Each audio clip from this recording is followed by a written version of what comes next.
하나님의 말씀은 마태복음 7장 7절로부터 14절에 있는 말씀입니다.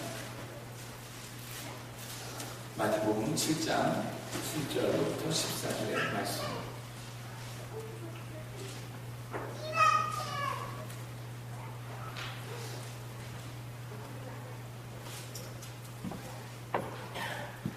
공독하겠습니다. 구하라 그러면 너에게 주실 것이요, 찾으라 그러면 찾을 것이요, 문을 두드리라 그러면 너에게 열릴 것이니, 구하는 이마다 얻을 것이요, 찾는 이가 찾을 것이요, 두드리는 이에게 열릴 것이니라. 너희 중에 누가 아들이 떡을 달라 하면 돌을 주며, 생선을 달라 하면 뱀을 줄 사람이 있겠느냐? 너희가 악한 자라도 좋은 것으로 자식에게 줄 줄 알거든 하물며 하늘에 계신 너희 아버지께서 구하는 자에게 좋은 것을 주시지 않겠느냐? 그러므로 무엇이든지 남에게 대접받고자 하는 대로 너희도 남을 대접하라. 이것이 율법이요 선지자니라. 좁은 문으로 들어가라. 멸망으로 인도하는 문은 크고 그 길이 넓어 그리로 들어가는 자가 많고, 생명으로 인도하는 문은 좁고 길이 협착하여 찾는 이가 적음이니라. 아멘. 하늘은 스스로 돕는 자를 돕는다. 오늘 말씀의 제목은요, 사실은 우리가 너무나도 잘 아는 격언입니다. 그런 속담이죠. 명언입니다. 하늘은 스스로 돕는 자를 돕는다. 여러분, 근데 정확한 뜻을 알고 계십니까? 하늘은 스스로 돕는 자를 돕는다. 여러분, 어떻게 여러분 개별적으로 이 좋은 명언의 말씀, 이 좋은 말을 이해하고 계십니까? 하늘은 스스로 돕고 있는 자, 돕는 자를 도와준다라는 것. 누가 누구를 돕습니까? 또 어떻게 돕습니까? 여러 가지 생각을 해보게 되면 이 말씀이 어떤 유언을 주는지, 오늘 말씀과 관련해서 어떤 의미가 있는지, 여러분 왜 그렇게 오늘 말씀의 제목이 되었는지에 대해서 여러분 차후 말씀을 들어가시면서 유추하시길 바라겠습니다. 다른 한문의 말씀으로 표현하자면 진인사 대천명이라는 얘기입니다. 우리 중고등부 아이들은 한문 나오면 무슨 말을 하는지 잘 모르죠? 진인사, 다할진, 사람의 인, 사람, 일사자, 사람의 일, 사람이 할 수 있는 모든 일은 다하다, 다한 후에 대천명, 기다릴 때 첫 하늘의 명령을 기다린다, 또 도우심을 기다린다라고 그렇게 해석을 합니다. 진인사 대천명은 사람이 할 수 있는 모든 최선의 노력과 수고를 아끼지 않고 열정적으로 한 후에 그 부족하고 안 되고 모자라는 부분에 대해서 하늘의 도우심을 바란다라고 하는 한자 수거죠. 그래서 오늘 하늘은 스스로 돕는 자를 돕는다라고 하는 이 속담과 거의 뜻이 맥락이 이어진 그런 한자 수고입니다. 결국 하늘은 스스로 노력하는 사람을 성공하게 만든다라고 하는 뜻입니다. 어떤 일을 이루기 위해서는 자신의 노력이 매우 중요하다는 것을 이루는 말입니다. 그런데 오늘은 이 교훈을요, 나중에 마지막 부분에 좀 바꿔보려고 합니다. 어떤 모양으로 여러분 바뀌게 될지 한번 우리가 알아보길 원합니다. 여러분 영어 공부 많이 해보셨습니까? 영어 공부를 위해서 얼마나 많은 시간을 투자하셨습니까? 한국에서 태어나고 한국에서부터 중고등학교를 다녔던 분들, 심지어 대학교까지 여러분 다니셨던 분들은 얼마나 수없이 많은 시간에 영어를 할애하고 영어 단어를 외우고 문장을 외우고 문법책 속문을 뒤적거리면서 얼마나 골치 아프게 힘들게 공부했던, 그래도 영어 실력이 안 늘어서 입이 바짝바짝 말랐었던 그런 기억 여러분 나십니까? 영어 단어, 특히 단어를 암기할 때 여러분들은 어떻게 암기하십니까? 오늘 왜 이런 말씀을 먼저 드리냐면요, 영어 단어는 문장 내에서 그 뜻을 이해해야 된다라고 하는 그런 공부의 팁들을 여러분들 기억하실 겁니다. 또 그 영어 문장에 포함되어 있는 그 문단 안에서 그 맥락을 이해해야지만 정확한 뜻이 파악이 된다라는 것도 마찬가지입니다. 제가 몇 가지 재미있는 표현을, 영어 표현을 썼는데요. 준비해 왔는데, 여러분 제가 한번 읽어드릴게요. 그게 무슨 뜻인지 정확히 한번 우리 중고등부 아이들이 많이 알 수 있을 것 같아요. His marriage is on the rocks. 발음이 문제네요. 그의 결혼은 지금 바윗돌 위에 있다. 무슨 뜻입니까? 여러분 한번 생각해 보십시오. 잠깐 우리가 지나가는 생각으로. 바위 위에 있으니 그 결혼이 견고하고 안정되고 좋을 것 같은데 전혀 반대의 뜻입니다. 돌멩이가 가득한 곳에 있는 결혼 생활, 그러니 얼마나 고달프고 일이 터지고 불행한 그런 그 결혼을 얘기할 때 이런 표현을 씁니까? 그러니까 우리가 정확히 알고 있으면 의미가 완전히 반전되는 것들이 많다는 겁니다. Thanks for the history lesson. 무슨 뜻입니까? Thanks for the history lesson. 중국도 이런 말 안 써요? History lesson. 그냥 우리가 직역을 하고 영어 공부를 처음 하시는 분들은 이 문장 그대로 보면 history lesson, 역사 수업에 대해서 감사하다라고 하는 뜻이구나. 이런 뜻이 아니겠는가라고 하는데 무슨 뜻입니까? 뒷북쳐서 나서지 마라는 뜻입니다. 뒷북치지 마. 뒤에 혼자서 군시렁군시렁 일 다 끝났는데 뒤에서 그 배경에서 이런 풍적은 한마디로 짧게 영어 표현을 쓰자면 뒷북치지 마. 상당히 우리가 생각했던 의도와는 전혀 다른 그런 본문의 내용을 가지고 있습니다. It serves him right. 그것은 그로 하여금 올바르게 만들었다. 이런 뜻이죠. It serves him right. 여러분 이건 뭡니까? 그 어떤 일은 그것은 그 사람을 옳게 만들었다. 뭔가 좋은 뜻으로 쓰인 문장 같죠. 직역을 하면 그렇습니다. 그런데요. 그 사람 참 잘 됐다. 비꼬는 때 쓰이는 말입니다. 고 쌤통이다라고 쓰이는 표현이 It serves him right 라는 표현입니다. 우리가 얼마나 의외의 표현들이 많습니까? 그냥 문장 그 자체로만은요. 참 그것은 그 사람을 옳게 행하게끔 만들었다. 그렇게 이끌었다. 뭐 이렇게 좋은 쪽으로 해석하기 쉬운데 참으로 의미에 반전되는 그런 뜻을 가진 표현들이 영어 속에 많이 있다. 그래서 문장은 문단 속에서 이해해야 되고 단어는 문장 속에서 이해를 해야지만 하는 것이다 라는 우리가 영어의 학습의 팁들을 우리가 알고 있는 겁니다. 왜 오늘 이 영어 공부에 대한 이야기를 했을까요? 오늘 7절 말씀 때문에 그렇습니다. 구하라 그러면 너에게 주실 것이요 찾으라 그러면 찾을 것이요 문을 두드리라 그러면 너에게 열릴 것이니 이것만 보면요 이것만 영어 문장으로 놓고 이것만 여러분 한글로 그냥 똑바로 쳐다보고 있으면 그냥 이만큼 더 이상 좋은 말씀이 세상에 없어요. 하나님께 구하라 그러면 누구에게 구하는 게 뻔히 아는 거예요? 하나님이겠지. 하나님께 구하는 거겠지. 하나님께 구하고 그러면 주신대요. 찾으라 그러면 찾게 해주신대요. 두드리라 그러면 두드리게 해주신대요. 얼마나 이렇게 긍정적인 답변을 기대하고 간절히 바라는 심령들에게 얼마나 빛과 같이 맑은 광명의 빛을 주는 요절의 말씀이란 말입니까? 얼마나 우리에게 요기는 말씀입니다. 그런데 오늘 본문만큼 사실 남용되고 오용되는 요절은 세상에 없는 듯합니다. 만사형통 모든 문제는 오케이입니다 라는 메시지를 전할 때 우리는 흔히 마태복음 7장 7절에 이 말씀을 씁니다. 무슨 문제 있어요? 구하세요? 들어주실 겁니다. 찾으세요? 찾을 겁니다. 두드리세요? 열릴 겁니다. 얼마나 많은 목회자들도 이 말씀을 씁니다. 또는 우리 자신들도 이런 말씀 지나치다가 이 말씀은 나에게 주신 하나님의 말씀이야 라고 이 말씀 자체만 마음에 담고 다니십니까? 말씀이 틀린 것은 없습니다. 그런데요, 아까 말씀드린 것처럼요, 영어 문장도 그 하나만큼 봤을 때 참 좋은 뜻이고 그것만큼 의도가 참 문장의 뜻이 있긴 있는데 그것을 문장 전체 또는 문장 전체에서 봤을 때 전혀 그런 의도가 아니고 좀 더 다른 더 큰 의미가 담겨져 있을 때에 우리가 아까 잠깐 웃기는 시간들을 가졌던 것처럼 전혀 다른 의도의 말씀들이 7절에서부터 8절, 9절, 14절까지 진행이 되고 있다는 얘기입니다. 7절은 7절 혼자만의 말씀으로 읽으시면 안 됩니다. 그 뒤에 있는 이야기들을 계속 말씀을 이어서 봤을 때 왜 이런 말씀이 그리고 문장과 문장 또 요절과 요절 사이에 관계가 없이 끝나버리는 결론 왜 이런 결론이 났을까에 대해서 여러분 이제 저와 설교를 통해서 고민하시고 하나님이 예수님이 직접 이 말씀을 하시면서 원하셨던 의도가 무엇인지 찾아가셔야 되는데 그 속에 오늘의 교훈이 담겨져 있다는 겁니다. 여러분 기복신앙에 쩔어있는 분들은요 죄송합니다. 쩔어있다는 표현이 이 말씀 제일 좋아하는 말씀입니다.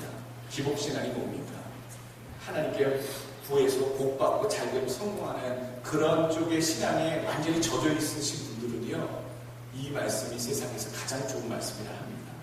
여러분 한번 진단해 보길 원합니다. 내가 정말 기복신앙인가 아닌가에 대해서 여러분 스스로 이 시간 반문해 보시길 원합니다. 여러분 힌트를 드릴까요? 내가 기복신앙인가 아닌가?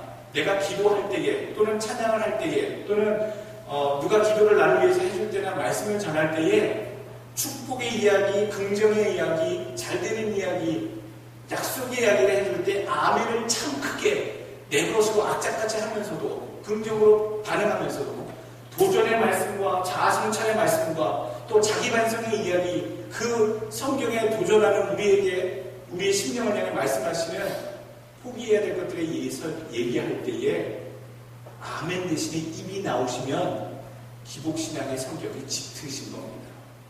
우리의 신앙은요, 하나님께서 우리에게 축복을 약속하실 때에도 아멘으로 화답해야 되고요, 하나님께서 말씀으로 우리의 신앙에 대해서 도전하시고 경책하시고 질문을 하실 때에도 우리는 아멘으로 화답해야 되는 자세를 가지셔야 된다는 겁니다. 오늘 본문이 얘기하는 것을 여러분 더 찾아보도록 하겠습니다. 마태복음을 이해하셔야 됩니다. 마태복음의 전체 주제는요, 하나님 나라가 이 땅에 왔다입니다. 하나님 나라의 도래입니다. 이미 하나님 나라가 이 땅에 예수님이 땅에 오심으로 그 순간서부터 시작되었고 이미 완전하게 주님 때문에 온전히 자리 잡아 가기 시작했다. 그게 마태복음의 전체 주제입니다. 그래서 마태복음은요, 천국에 들어가려면 그 하나님 나라가 오셨는데 그 하나님 나라의 천국 백성으로 살려면 거기에 대해서 예수님 마태복음의 대부분의 주제들을 할애하시고 말씀하고 계시다.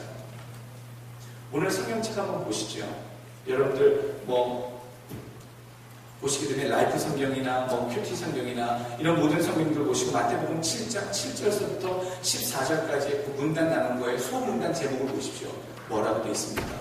필요한 자에게 모든 것을 주시는 하나님. 이런 제목이 붙어있는 게 아니라 뭐라고 되어 있습니까? 천국에 들어가는 방법에 대해서 얘기 주고 있습니다. 천국에 들어가는, 제가 지금 말씀드린 생태계상은 좀 다르지만 천국으로 가는 길, 이런 여러 가지, 천국에 들어가는, 천국의 백성이 되는 길, 여러 가지 그런 짧은 소 제목이 붙어 있을 겁니다. 7절, 8절 말씀과는 전혀 관계없는 듯이 보이는 얘기죠.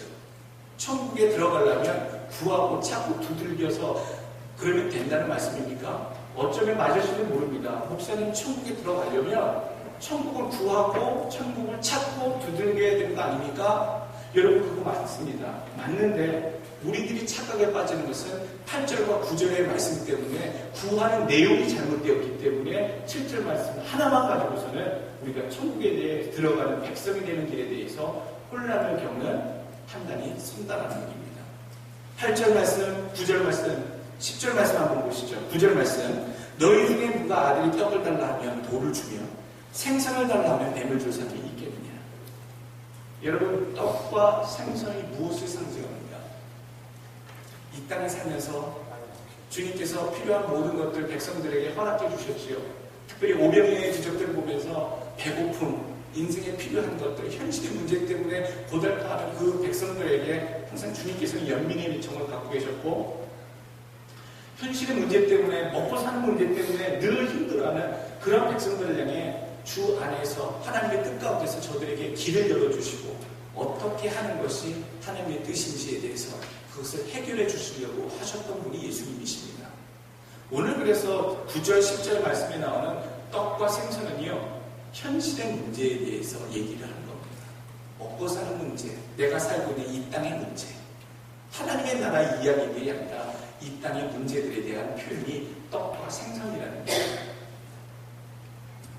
7절 말씀을 읽고 9절과 10절을 읽었으니 떡을 구하면 되겠구나. 생선을 구하라는 얘기구나.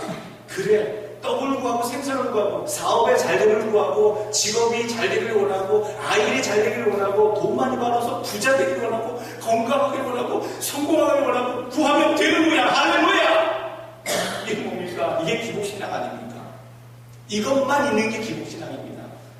그리스도의 신앙, 크리스천의 신앙에는 이것도 있지만 이것만 입시 여겨지는 신앙으로 살아가시는 게 기복신앙이라는 얘기입니다.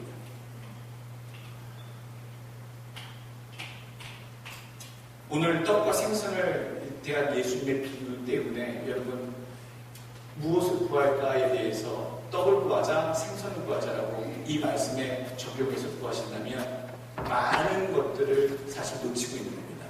이 본문 가운데 하나님께서 주시는 교훈은요, 너희가 곤궁할 때에, 필요를 느낄 때에, 뭔가 부족할 때에 하나님께 구하라! 그럼 주실 것이다.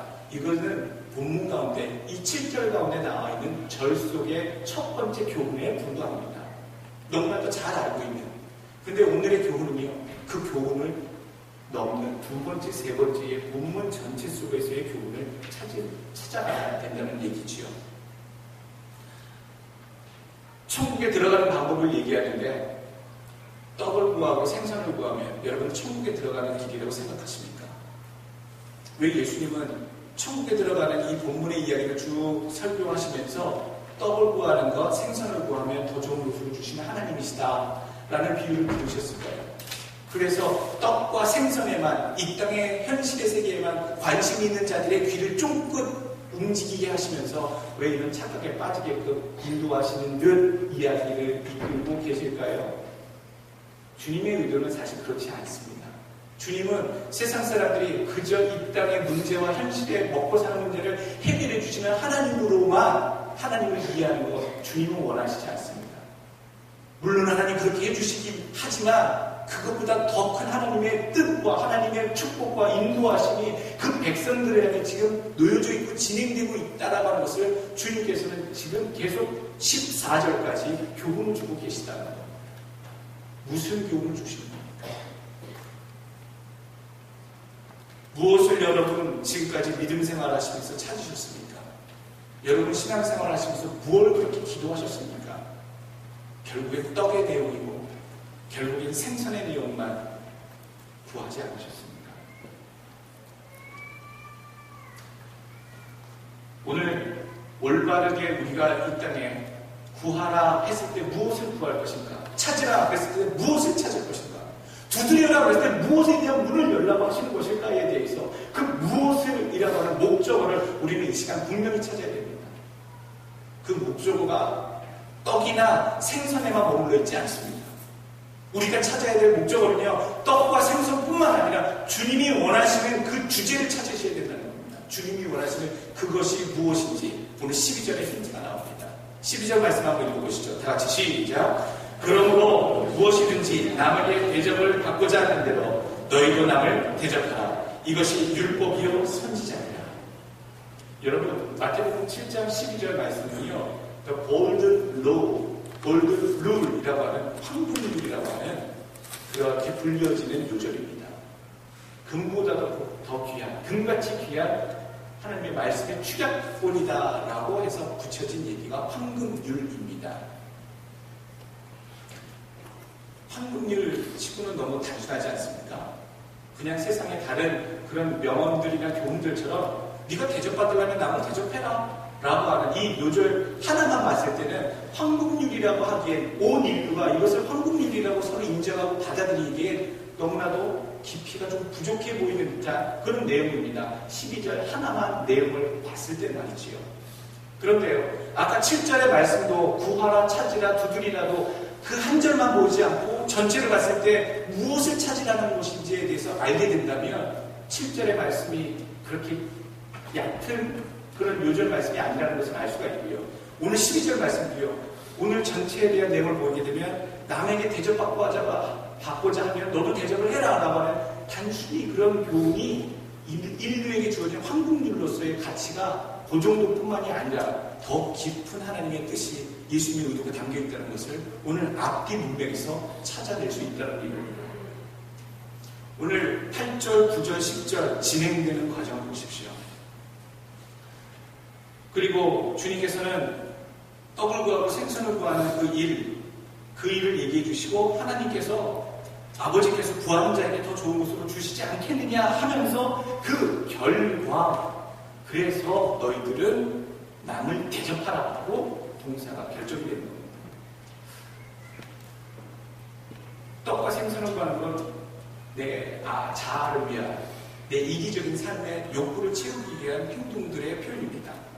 그런데 그래서 남을 대접하라고 하는 것은 조금 비약적인 표현이 아닌가라는 생각이 들기도 하지요. 나를 위해서 떡을 구하고 나를 위해서 생선을 구했는데 그러므로 남이 대접받고자 하는 대로 남을 섬겨라. 반전의 그런 명령을 12절에 해주고 계시다는 겁니다. 여러분, 우리가 중간에 놓친 게 있습니다. 율법이요 선지자라는 말씀입니다. 12절 말씀 뒷부분에 나옵니다. 율법, 선지자. 유대인들, 하나님의 백성들이 하나님께 받은 가르침을 두 가지로 표현한다면 율법이고 선지자입니다. 무슨 말입니까? 율법은 모세 오경, 즉 모세 때로부터 구약시대에 전통적으로 내려온 하나님의 그 계명들이라고 여겨지는, 철저하게 지켜야 할 하나님의 명령이라고 여겨지는 것들, 십계명을 비롯한 여러 가지 것들을 율법이라고 얘기합니다. 그리고 선지자는 뭡니까? 그 외에 각 시대마다 하나님께서 직접 성령이 충만케 하셔서 하나님께서 그 당시 사람들에게 하나님의 뜻을 전하기 위해서 세워서 부르신 주의 종들의, 그 주의 종들을 통해 전해진 메시지들, 선지자들을 통해 전달된 가르침과 메시지들을 추락하는 표현이 선지자라는 표현이죠. 그러니까 오늘 이 말씀, 남에게 대접받고자 하는 대로 너희도 남을 대접하라, 이것이 율법이요 선지자니라 라고 하는 표현은요, 이것이 오랜 적서부터 하나님께서 믿는 자들에게 주셨던 율법의 가르침과 동시에 선지자들을 통해서 그 세대와 세대를 통해 가르침을 주셨던 하나님의 뜻, 그 뜻의 축약이 남을 대접하는 것이다 라고 한 문장으로 축약되어 있다는 겁니다. 너무 심플하지 않습니까? 기독교의 모든 그 가르침의 그 요약이, 서머리가요, sums up이, 축약본이 남을 대접하라, 남을 섬기라 라고 하는 이 한마디 요절로 축약되어 있다. 그리고 13절, 14절을 보게 되면 좀 의외의 말씀도 주님 여기서 하십니다. 좁은 문으로 들어가라. 멸망으로 인도하는 문은 크고 그 길이 넓어 그리로 들어가는 자가 많고 생명으로 인도하는 문은 좁고 길이 협착하여 찾는 이가 좁다라고 말씀해 주십니다. 지금 찾으면 찾을 것이다, 또 두드리면 열릴 것이다, 구하면 얻을 것이다 했는데 천국에 가는 길이 좁다, 생명으로 가는 그 길이 어렵지만 찾는 이가 적지만 그 길로 들어가야 된다라는 말씀을 해주십니다. 오늘 전체 그 소문단 제목이 뭐라고 처음에 말씀드렸습니까? 천국에 들어가는 방법에 대해서 얘기했습니다. 그러면 12절, 13절, 14절은요, 천국에 들어가는 그 이야기에 대해서 주님께서 마지막 결론의 이야기를 하고 계시는 게 분명합니다. 그러면 여러분 7절, 8절, 9절, 10절, 11절 말씀은 어떻게 연결을 해야 됩니까? 연결을 하려고 했더니 7절에 대한 우리가 먼저 가지고 있던 이해, 8절에 대해서 생각하는 것, 9절과 10절의 이야기를 여러분 다시 생각하셔야 된다는 얘기입니다. 7절서부터 11절까지 우리가 10 뒤에 부분을 결론을 모르고 그냥 읽었으면 부족한 자는 하나님께 구할 때에 모든 것을 받는다라는 교훈으로 끝났을 텐데 12절, 13절, 14절을 우리가 하나님의 예수님의 뜻으로 알고서 다시 한번 7절부터 되돌아서 보게 되면 그게 그 뜻만 담겨있는 것이 아니구나. 천국에 들어가려면요, 어떻게 해야 됩니까? 믿음으로 들어갑니다. 믿음은 하나님을 믿는다고 하는 고백의 순간, 회개와 중생의 그 순간서부터 자기의 행실도 자기의 믿음을 온전히 이루는 그 과정을 포함하는 믿음의 고백과 행실도 다 온전히 해서 때에 그 믿음이 온전한 믿음이라 얘기하지요. 근데 그 믿음의 생활은 어떤 생활? 우리의 평소의 삶에 하나님의 뜻대로 결정을 내리고 하나님의 뜻대로 살아가는 그 삶의 모든 것들을 믿음의 생활, 믿음이라고 얘기합니다. 우리가 평소에 무엇을 하고 그럼 살아갑니까? 하나님을 사랑하는 일과요, 이웃을 사랑하는 일. 이것이 하나님께서 우리에게 원하시는 뜻이고 명령이라는 얘기죠. 동일하게 마태복음 22장 37에서 40절 말씀, 예수께서 가라사대 네 마음을 다하고 목숨을 다하고 뜻을 다하여 전념을 다하는 거지요. 주 너희 하나님을 사랑하라 하셨으니 이것이 크고 첫째 되는 계명이요. 두 번째는 그와 같으니 내 이웃을 내 몸과 같이 사랑하라 하셨으니, 여러분 기억 들으십시오. 이 두 계명은 온 율법과 선지자의 강령이니라. 똑같은 표현이 나왔죠. 온 율법과 선지자의 강령, 모든 하나님께서 인간에게 주신 가르침의 통로가 된 율법과 선지자의 이 강령이 내용이 뭡니까? 하나님을 사랑하는 거, 이웃을 사랑하는 거. 그게 기독교의 정신이라는 얘기예요. 근데 주님께서 오늘 12절 말씀, 마태복음 7장 12절 말씀에 얘기해 주시는 건, 너희가 하나님을 사랑하느냐? 그렇다면 너희들이 이제 할 게 있다. 하나님을 사랑하는 자는 무엇을 하라? 이웃을 사랑하라라고 하는 얘기. 그래야지만 하나님을 사랑하는 자가 이웃을 사랑하는 그 선지자의 율법과 강령, 이것을 온전히 지킬 때야지만 13절 14절의 말씀처럼 좁은 문으로 통과하는 자의 삶이고, 그렇게 어렵게 하나님을 사랑하고 이웃을 사랑하는 그 가르침을 따르고 그 삶을 노력하는 자의 삶이야말로 천국에 들어갈 수 있는 자의 삶이다 라는 얘기를 해주고 계신 겁니다. 여러분, 많이 어려운 게 아닙니다.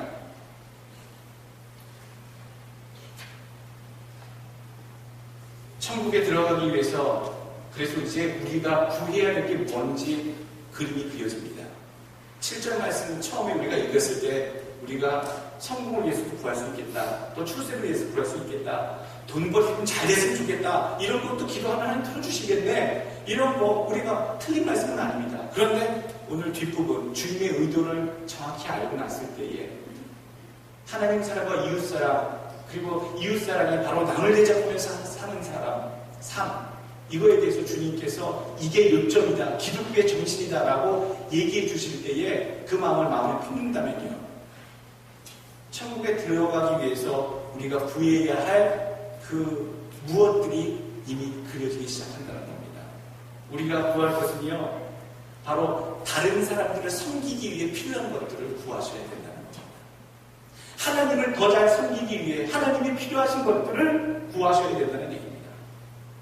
나의 필요를 구할 수도 있잖아요. 맞습니다. 떡을 구할 수도 있고 생선을 구할 수도 있습니다.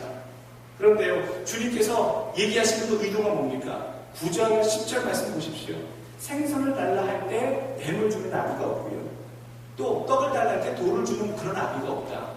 너희들이 하나님께 뭔가를 구할 때에, 하나님께 뭔가 아쉬워서 나아갈 때마다 하나님께서 무엇을 주셨느냐? 가장 좋은 곳으로 입히시고 공급하시지 않았느냐? 너무나도 행복하지 않느냐? 그렇지요. 그게 하나님을 사랑하는 자의 삶입니다. 하나님께 나아가는 자, 하나님께 구하는 자는요, 그렇게 채워주시는 거예요. 그렇다면 so that 12절 말씀, 그렇다면, 그러므로 너희들은 이제 너희가 마치 하나님 앞에 뭔가 바라고 뭔가 구할 게 있어서 무릎을 꿇고 나오듯이 너희들 앞에, 너희들 주변에, 너희를 향해 오히려 뭔가 필요하고 뭔가 바라고 있는 그 불쌍한 이웃들을 향해 너희가 마치 하나님 앞에 나갈 때 갈과를 심령으로 구할 때에 좋은 곳을 하나님이 공급해 주듯이 너희 이웃이 너에게 뭔가 기대하고 있고, 뭔가 지금 궁핍한 것이 있어서, 어려운 것이 있어서 힘들어하고 있는 모습으로 서 있을 때 너희는 그것들을 알고서 가서 채워주라는 겁니다. 누구처럼요? 너희에게 떡을 주라 할 때 좋은 것으로 주시고, 생선을 주라 할 때 생선보다 더 좋은 것들을 공급하시는 하나님처럼 너희들도 대접받고자 하는 그런 마음이 있거든. 오히려 너희 주변에 있는 자들을 위해 섬기라는 얘기를, 마치 하나님이 너희에게 좋은 것들로 공급해 주시는 그 모양새로 너희들도 내 이웃을 그렇게 섬기라, 그 이야기를 얘기합니다. 그래서 내 주변에 있는 사람이 떡을 구할 수도 있고요, 내 이웃이 생선을 구할 수도 있습니다. 그리고 내 반대로 나는 저 사람한테 뭔가 좀 바라고 있고 내가 또 요청하고 있는데, 성경에서는 그런 마음이 있거든. 그러한 것을 네가 오히려 그에게 행하라. 대접받고 싶은 마음이 있으면 대접을 오히려 하라고 하는 그런 반대의 섬김의 방향을 제시하고 계시다는 겁니다. 여러분, 이제 좀 아시겠지요? 오늘 구할 것이 이제 뭡니까? 이제 재물을 구하셔도 또 명예를 구하셔도 나의 성공을 구하셔도 그 방향성이 나로 향해 있으면 안 됩니다. 내 가족이 잘 되는 것만으로 멈춰 있었으면 안 됩니다. 아까 말씀드린 게 무엇을 얘기 드렸습니까? 우리의 구할 것은, 우리가 구할 그 무엇은 바로 다른 사람을 섬기기 위한 것들을 구하시라고 얘기했습니다. 그들의 필요를 채워주기 위해서 하나님의 자녀들이 위해서 기도하고 구하는 것입니다. 여러분, 기도 중에서 가장 아름다운 건 뭔지 아십니까? 중보기도입니다. 중보기도는 처음부터 끝까지 내 기도가 하나도 없어요. 처음부터 끝까지 그 집사님 아들 대학 가는 거, 그 집사님 직장 잘 되는 거, 하나님 그 가정 예수 믿게 되는 거, 그 가정 어떻게 잘 되길 바라는 거. 중보기도자들의 그 기도가요, 세상에서 가장 고귀하고 아름다운 기도예요. 어느 하나도 자기의 생선과 자기의 떡만을 위해서 기도하는 내용이 하나도 없고요. 오히려 내 이웃의 떡이 필요한지, 내 이웃의 생선이 필요한지에 대해서 그것을 하나님께 간구해서 그들에게 하나님 좋은 것을 부어주시고요. 하나님 저들이 필요하니까 공급해 주시고요. 라고 간구하는, 구하고 찾고 두드리는 자의, 정말 더 귀한 것을 구하는 자의 기도가 중보기도이기 때문에, 여러분, 중보기도자들 1년 동안 수고해 주신 분들 많으신데요. 너무 그래서 귀하게 생각해요. 진짜 사랑하는 마음 없이는 그 시간 피곤한데 수요일 끝나고 나서 그 1시간 동안 남아서 기도할 수 없다는 얘기입니다. 여러분, 의사가 되십시오. 우리 중고등부 아이들에게 변호사가 되십시오. 또는 또 학자가 되십시오. 또 귀한 어떤 존경하는 그런 직업을 갖고 있는 그런 목표를 세우고 되십시오라고 우리는 얘기합니다. 무엇을 위해 되라는 얘기입니까? 다시 한번 가르치십시오. 부모님 되신 분들, 선생님 되신 분들은요, 너는 의사가 되라. 지금 이 시간에도 아프리카에 의료의 손길이 없어서, 또는 너무나도 가난해서, 너무나도 의료가 열악한 곳에, 의사가 없는 그곳에 네가 파견돼서 의료의 손길을 펼치는, 죽어가는 사람 살리는, 병든 자 고치는 그런 의사가 되라. 그렇게 얘기하셔야 됩니다. 의사 되면 돈 잘 벌고 실자니까 성공해, 안정적이야. 의사만큼 족이 없겠니? 여러분, 그렇게 목표를 설정해 주지 마시고, 오늘 예수 믿는 자의 목표는요, 남을 위한 것이 되어야 됩니다. 너는 그래서 선교사가 되라. 너는 그래서 변호사가 되라. 억울한 사람들 얼마나 많은데, 그런 사람들을 구하려고 하는 목적을 가지고 남을 위해서 쓰일 수 있는 그런 마음으로 구하고 찾고 그 문을 두들겨서 네 길을 개척해 나가라. 그렇게 여러분들 뜻을 세우셔야 됩니다. 조금 속상하고 좀 답답한 기사를 봅니다. 한인 1세, 2세들 LA에 무슨 신문들 나오게 되면 무슨 장학금 받고 어디 무슨 대회에서 상 받고 뽑혀서 주류사회에 무슨 인정받는 의사가 되었다, 변호사가 되었다, 이름 있는 덕망 있는 사람이 되었다. 근데 그들의 삶, 그 뒷이야기들은요, 그냥 그렇게 해서 잘 먹고 잘 살아서 성공했다 라고 하는 결론밖에 없이 느껴질 때 1.5세, 2세들이요, 한국어도 잘하고 영어도 잘하고 저들의 재능과 그 공부하고 쌓은 지식을 잘 발휘해서 그 자격을 따서 사회에 환원됐을 때 자기의 번영과 성공만을 위해서 쓴 게 아니라 그 공동체, 한인 커뮤니티, 또한 남가주, 이 미국 땅에 참 많은 유익을 끼쳤다 라고 하는 그런 목표의식과 그 결과들이 있어야 된다는 얘기입니다. 천국에 들어가는 자의 삶은요, 자기를 위해 살아온 사람들의 삶이 아닙니다. 여러분, 잘 생각하십시오. 여러분들 지금 우리가 우리의 삶만을 위해 살아왔는데, 천국은 자기를 위해서, 자기만을 위해서 살아온 자들의 삶이 아니다라는 얘기입니다. 예수님의 가르침은요, 하나님을 위해서 살아가라고 동시에 가르치면서, 그런 마음의 품은 자들은 내 이웃을 하나님의 사랑으로 섬기면서 살아가라 동시에 얘기해주고 계십니다. 이렇게 사는 것, 이러한 정신으로 늘 사는 것 힘들고 어렵습니다만, 그래서 오늘 성경에는 예수님이 천국 가는 길이 어렵다, 그 문이 좁다, 그러나 그 문은 생명으로 인도하는 길이다, 그 문이다 라고 얘기하고, 많은 사람들이 예수를 믿는다고 하는 그 문에 들어서지만 편히 믿는, 생명이 없는 그 문으로 잘못 들어섰고, 오직 어려운 생명으로 들어서는 그 길로 선자는 적다라고 오늘 예수님께서 아예 그렇게 정리해주고 계시고 있습니다. 천국 가는 게 쉽지 않다라는 얘기입니다. 그러나 할 수 있다는 얘기이지요. 오늘 교훈을 정리해드리겠습니다. 여러분들 다른 일을 위해서 사십시오. 구하십시오. 내가 부자가 되는 것도 내가 부자가 돼야지만 다른 사람도 좀 돕고 싶은데 여러분 그렇게 해서 부자가 되십시오. 예. 첫 번째, 하나님의 자녀들은 항상 간구할 때마다 하나님께서 좋은 것으로 들어주시는 분이시다라는 걸 믿으시기 바랍니다. 이건 7절 말씀 한 절만 봤을 때 우리가 얻는 교훈입니다. 좋은 것을 항상 채워주신 하나님께 여러분 구하십시오. 그것이 다소 어느 때에는 내 이기적인 욕심 때문에 구하는 모습이 있다 하더라도 하나님 들어주시기도 합니다. 그러나 아까 말씀드렸듯이 그 구하는 것이 항상 다른 사람을 위한 그런 구함이 될 수 있도록 하시길 바랍니다.